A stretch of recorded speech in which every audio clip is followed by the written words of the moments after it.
Good to see everybody. Good to have everybody back. We're excited to get a chance to play at home after a big win last Saturday at AT&T. Thought our guys came out and played really hard, played physical, did some really good things on both sides of the ball. Some areas that we need to clean up, some penalties that hurt us a little bit, and some things on defense with some of our techniques within coverages and things that we'll work on at some of the first game things that I thought maybe would happen. And then offensively, just trying to get into a rhythm a little bit. We struggled in the second half getting into a rhythm, and then had some probably too many third and extra longs, although one of those resulted in about a 6-yard touchdown, so it was positive there. But guys are excited to play at home. Guys know that we have a really good opponent coming in here, and got to play our best football to have a chance. So take some questions.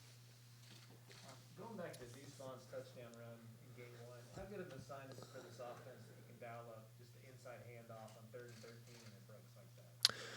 Well, it throws off tendencies for sure, as far as being able to just throw vertical games or drop back games or screen games on your third and extra long, that you can hand the ball off and block it up well. And once again, I give our offensive staff and offensive line credit for picking up the kind of the stunt that they had, and we were able to wall everybody off and make a big play. But for us, trying to get the football into 22's hands is important, and that was one of those ways that we were able to get him the ball and had him in space. He made a big play.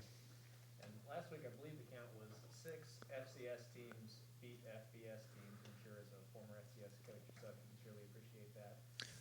Is there something about this year in particular, maybe the spring season that they had, that seems to be making that closer together?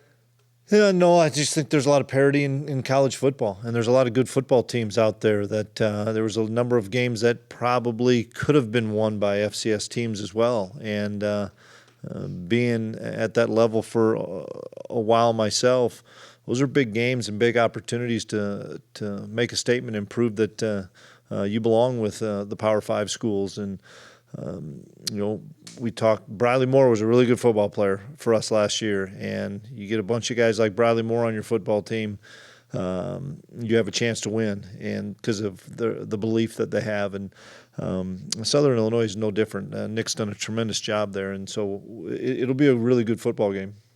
What are your initial impressions on your opponent? Experience. They got a ton of guys back, I think 17, 18, 6-year guys. Nick's done a really good job. Only competed against him once, but you can see what he's done over the last 4 years with that program. Tremendous skill on offense, really good quarterback. Probably the best reverse team in the country. You're going to see some reverses out of different formations, and reverse pass and gadgets and Wildcat, and they make you defend sideline to sideline with everybody. You better not just key on a couple of guys. They've got some tremendous players, but they hit reverses on everybody. So we've got to make sure and have discipline within our defense. And then on their defense, they're older, experienced guys that have played a lot of football and had success last year, making it a long ways in the playoffs, and had a big road win. Let's bring me to a good question. You guys played so fast defensively in that opener. Is this almost good to get you kind of locked in on making these guys got to do your job? Well, we were so prepared to play the run against Stanford, and we had guys coming downhill. I mean, there were some times in big people that they'd have that we had everybody but the corner coming downhill at the run, and we can't do that this week because of the amount of gadgets and trick plays and double moves and just really variety of offense. Stanford didn't give us that variety that Southern Illinois is going to. So I think it's more of just the discipline of doing your technique and discipline of getting back to more spread out football.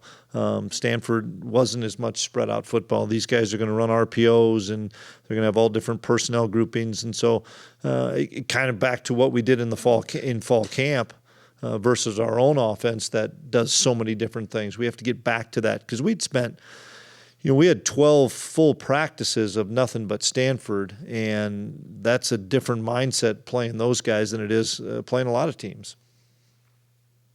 That defense that you ran is kind of designed to survive the Big 12 and the spreads and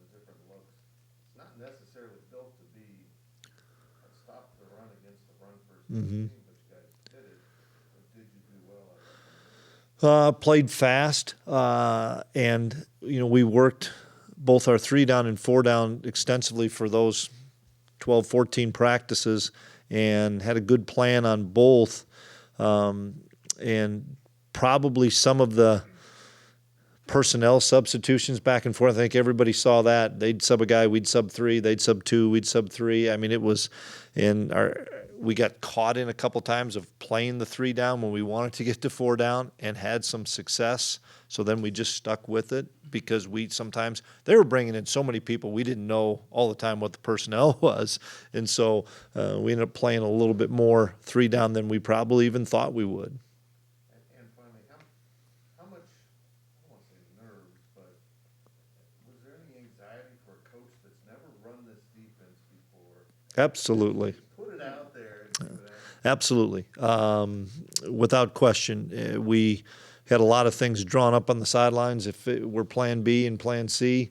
Part of that was just not knowing what some of the solutions were to the problems that we were going to have. Fortunately, we didn't have as many problems this week, and we're still learning on some of this, and that's why we still we need to keep playing what our staff knows as well. And so who knows, this week maybe we'll play more 4 down because there's some comfort level that we have in 4 down against some of the personnel groupings that they have. And we're just starting to dig into that as a staff. So, yesterday we probably split it 50-50 just because we were just showing what our guys were doing offensively or what they would do offensively. So each week may be a little bit different. On that pass breakup that Reggie Stubblefield had in the second half, just how tough of a play is that to make, and how satisfying was it to see right before a game that he'll probably play a lot more? Yeah, I was excited for Reggie. Made a great play. He has a really good knack of just his good, solid player of getting his eyes back around at the right time to knock it away. The guy had a step on him, but Reggie flipped his head around, saw the quarterback throw it, and was able to undercut it and get a big hand on it. And that was kind of a theme throughout the day. There was a number of guys that only played a handful of snaps, but were really impactful on those handful of snaps. And he was one. T. Denson was another one. Even Keenan Garber played really fast. And so I'm excited about the guys that maybe played 8 to 14, 15 snaps, but had an impact on the game. Is there anything else that you saw when you watched the film that you maybe didn't see live that kind of caught your eye as something that you kind of need to fix up before you see Southern Illinois? We need to do a better job in some of our techniques in coverage on defense. On offense, I thought we blocked well downfield with our receivers and tight ends.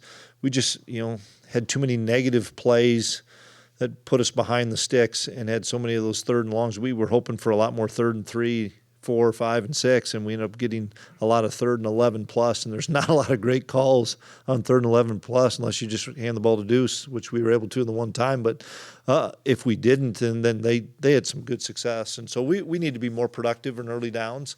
And some of that was some first game mistakes, and some of that was the fact that we only played 40-some plays. We didn't get a chance to, really play a lot of offensive football. Is the outlook on Sebastian any different than it was last year? He just continues to progress, and he's practicing. He's healthier, and we'll find out, but we think he's healthier he was yesterday, did some good things. He's practicing. He's not missing any practice time. It just takes a while to come back from the injury that he had, and his time will come. And there's no setbacks or anything like that. It's just making sure that he feels comfortable, and we feel comfortable that he can play fast like Sebastian typically does. Malik got the ball some on Saturday, but how important is it for you to even get him the ball even more? Well, we need to get everybody the ball a little bit more. But that's part of the issue. We've got to hang on to the ball and have the ball and not have it for 40 snaps or 45 snaps. I mean, it's one of the things we talked about as a staff. There's a lot of guys that wish they would have played more. Coach Mess wishes he would have been able to call more plays. And but that was the nature of the game. I've never seen a game in college football like that. I haven't been a part of one where there's so few plays, and probably will never happen again. wish it would. I mean, that's fun when it's over within 3 hours and it's 52 plays and 45 plays. That's just not very, that's not common. So everybody, we have to continue to sustain drive so we can, have more plays, more opportunities for a lot of guys. Seemed like your defensive line really handled an offensive line that was supposed to be pretty good. What do you attribute that to? Depth, strength, Coach True and his staff, Coach Toohey, Coach Wyatt, just we're bigger, we're stronger, we're more athletic, we have more depth. We played an awful lot of guys. I think somebody told me we ended up playing 59 guys in that game, but on the defensive line we rotated so many guys, and that's what we have to be able to do, whether we're playing 3 down or 4 down, is to make sure that we keep those guys fresh and we keep rolling guys in and out, and we feel comfortable doing that. We have 4 and 5 defensive tackles that can play, and we probably have 6 and 7 defensive ends that can play, and that's a benefit to have. Going back and looking at the film, just who really did pop to you the most defensively? Daniel Green.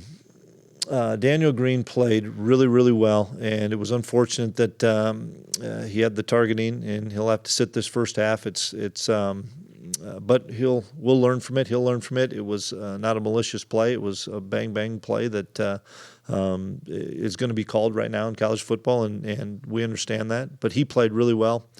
I thought Felix Anadike played really well. I thought Echo Boydo played really well. And we were able to get some good play out of a lot of guys. And like I said, I think the most we had somebody play maybe was 30 snaps on defense. That's pretty good. We're playing a lot of guys. We're played a lot of guys, and who knows what it'll be this week. We could end up playing 70, 80 plays, and so we have to continue to get contributions from a lot of people. Do you feel like at any point there was some hesitancy from Skyler to really cut it loose and throw down the field? It's just so difficult to answer that when there's 40 plays. I mean, that's the hard thing is I thought early on we had a great rhythm offensively. That first drive was exceptional, throwing the ball, running the ball. We went a little tempo, and their kid makes a great play, and they get a pick. And so then we get the ball back, and we didn't bat an eye. We didn't flinch. We moved it right back down and scored. One was a big pass play to Phillip, and then a really good run by Skyler. So I was so excited with the start of our game offensively. We didn't get off the field on defense a couple of times, that extended drives, and when you're running the ball like they are, then you're chewing up the clock and you're not having as many opportunities. Where I was a little disappointed in general offensively is just we sputtered to start the second half. Give Stanford credit. They had some really good adjustments. They made it in the second half. But then I think once we threw the one quick three-stepper out to Malik, everybody kind of loosened up, and we ended up getting points on that drive, and then we ended up getting another touchdown off of a turnover. But we just didn't have the ball very much on offense. Skyler is going to be great. He's going to be fine. I think he played really well for the limited snaps that we had. He had a couple of drops, or if not, his stats are even better. And he was not afraid to run the football, and that was good. We don't want him to run 25 times, but he may have to run it 6 to 15 times a game just based on the team. And does the experience you guys had with Arkansas State last year help kind of get everybody's attention this week with the opponent that you're coming up?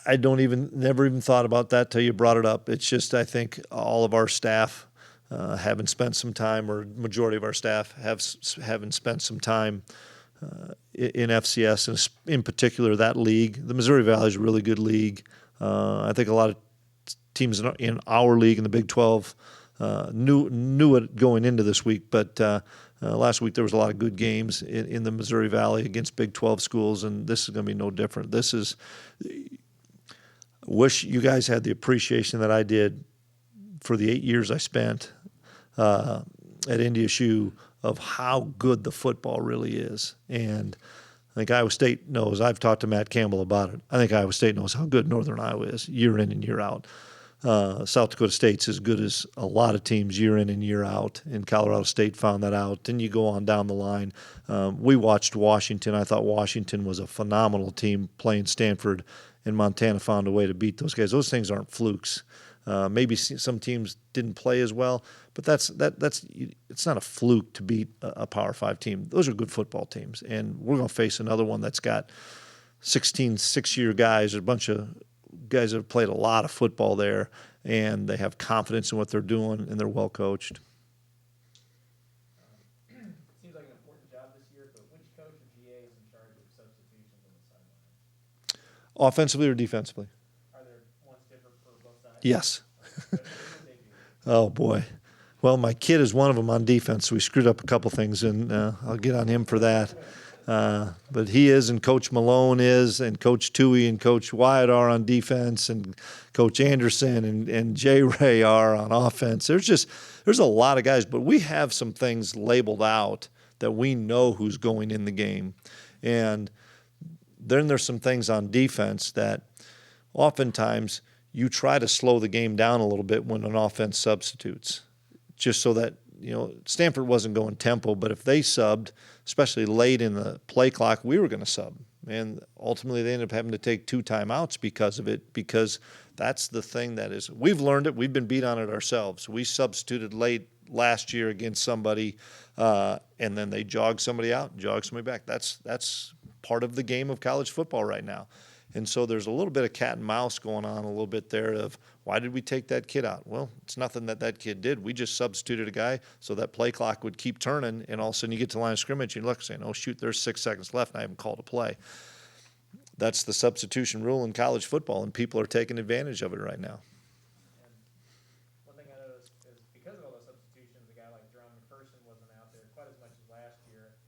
When he's not on the field, who would you say is the quarterback of that secondary? Kind of tell me what that is.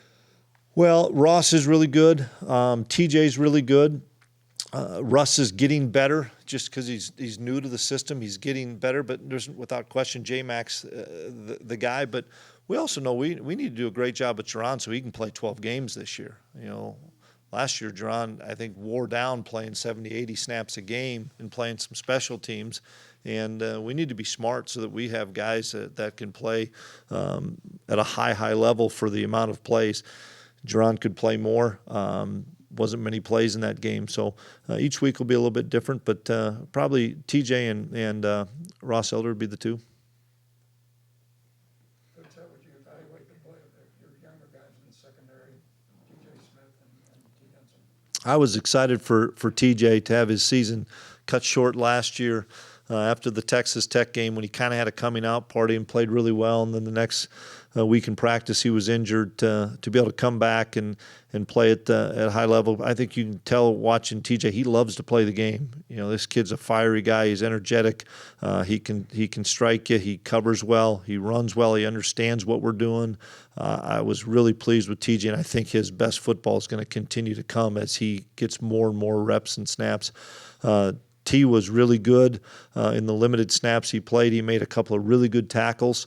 He's bigger, he's stronger, he's more confident this year, and I was excited to see him make some of the plays that he made. Austin Moore did some good things in the limited amount of snaps. Nate Matlock did some things in a limited amount of snaps. There's a lot of guys that we played that are younger that gets us excited because the foundation of our future is really good, but those guys have to be an impact this year.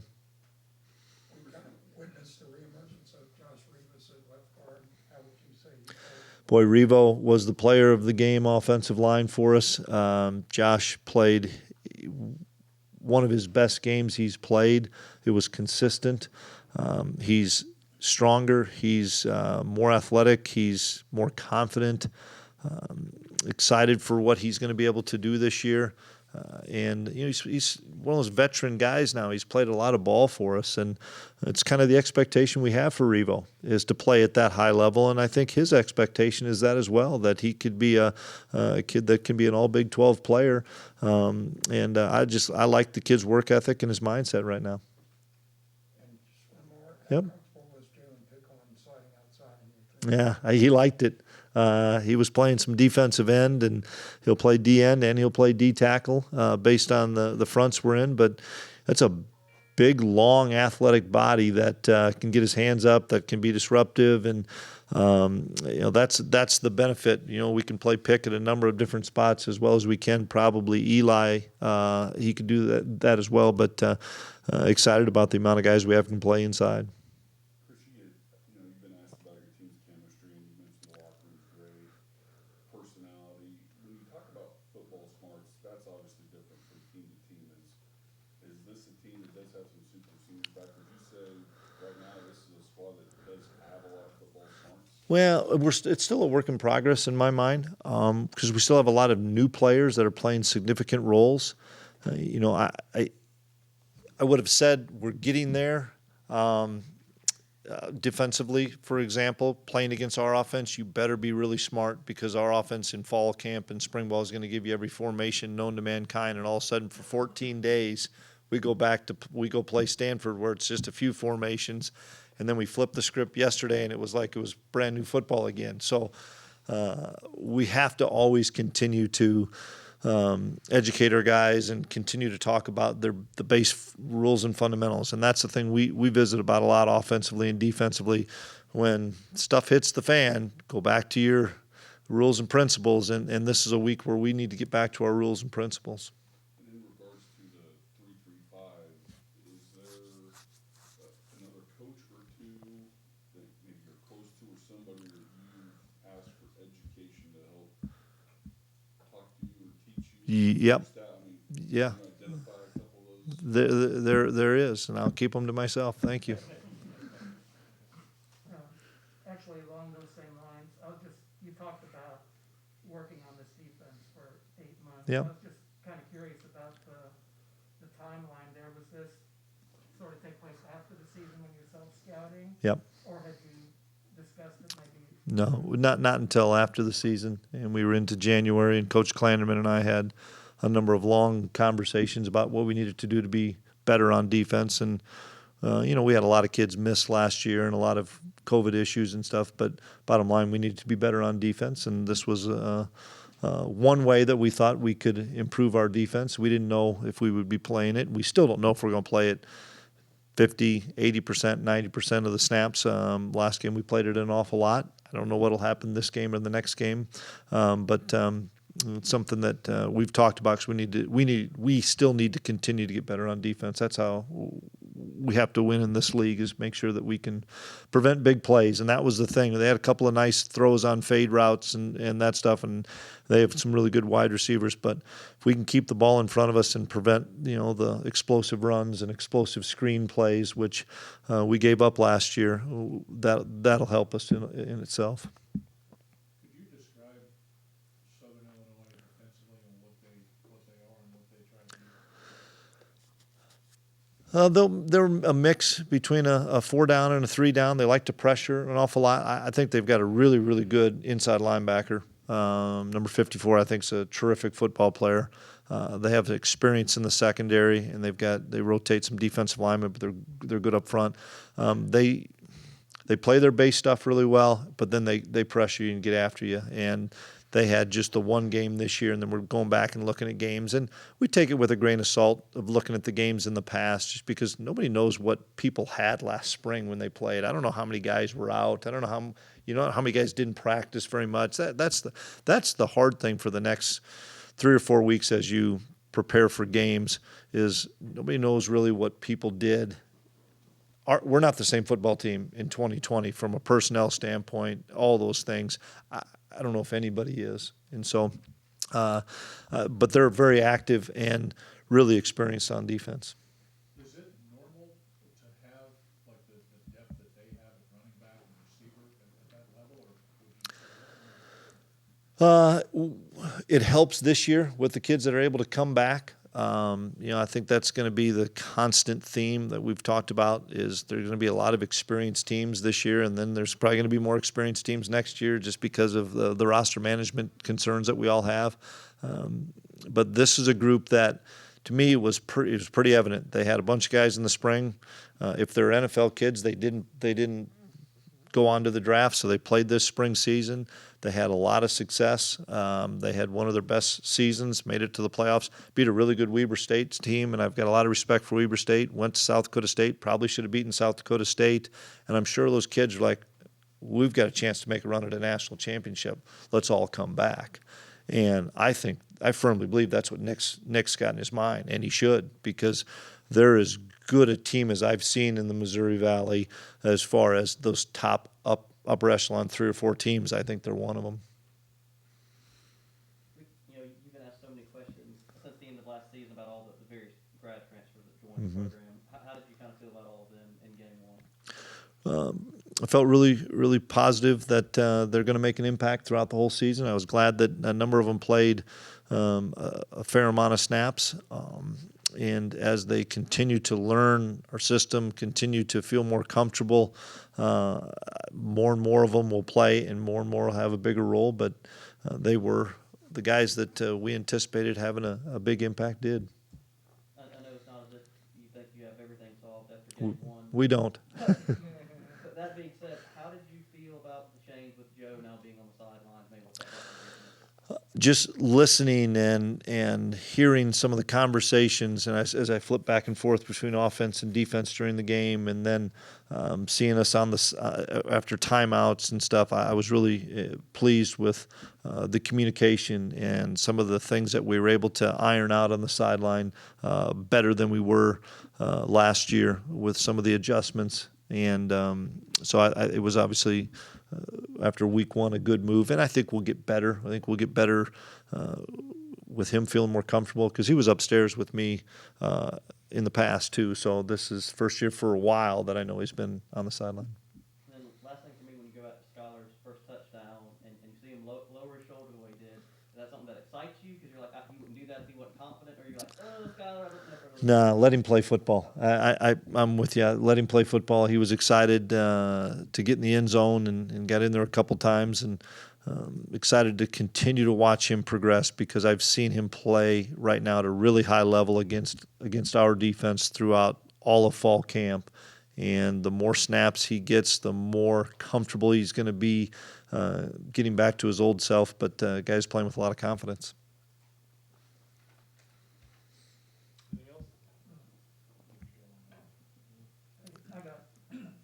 I was just curious about, we saw numbers released that there's several thousand graduate players playing this year. I was wondering how big an advantage is that, not just from the experience, but maybe even from a time management situation where you got guys that maybe aren't. Yeah, I don't. That's a good question. I don't really know. I know that our older guys have played a lot of football, no matter if it's here at another institution. That you probably can tell them something once, and they figure it out a little bit easier than a younger player. But this isn't going to probably go any place. I mean, this is kind of the new normal, and we'll find out in this off season, how that cycle goes again. But we're pleased with the guys that we brought in right now, and who knows where we'll be at next year with the transfer portal. You also have several players that were already here that have graduated too. Oh, shoot, yeah. A lot of kids working on their masters. I know that. We have so many kids that when we're looking at class schedules, there a lot of them are working on MBAs, and it's pretty neat to see that there's going to be some kids are going to be able to leave here not only with a degree but with a master's, and I think that's pretty awesome for those kids. Morris Brown didn't play a lot on Saturday. Do you expect an uptick from here? We'll find out. He played very similar to Reggie and T. Had some productive plays, and as he continues to feel comfortable with our scheme, and Morris is a really good football player, just has to eliminate the mental mistakes, and that's what he and I are talking about every day. And I know he cares, and he knows he's trying his tail off, but he's an exceptional athlete that will have an impact this season. Coach, as you mentioned, Stanford had good receivers, and they had a couple of really good catches, including their one touchdown in the end zone. Is that something that you think your defense can avoid in the future, or is that just Stanford's wide receivers? Probably a little bit of both. We could have played those plays with a little bit better technique in the same respect. One of the things that we noticed going into that game, it didn't matter who Stanford was playing, those kids were coming up with those back shoulder fade routes really well. They connected and found a way to hang on to the football. So probably a little bit of combination of both. We could probably play it a little bit better technique, but let's give those Stanford wide receivers credit. They're really good players.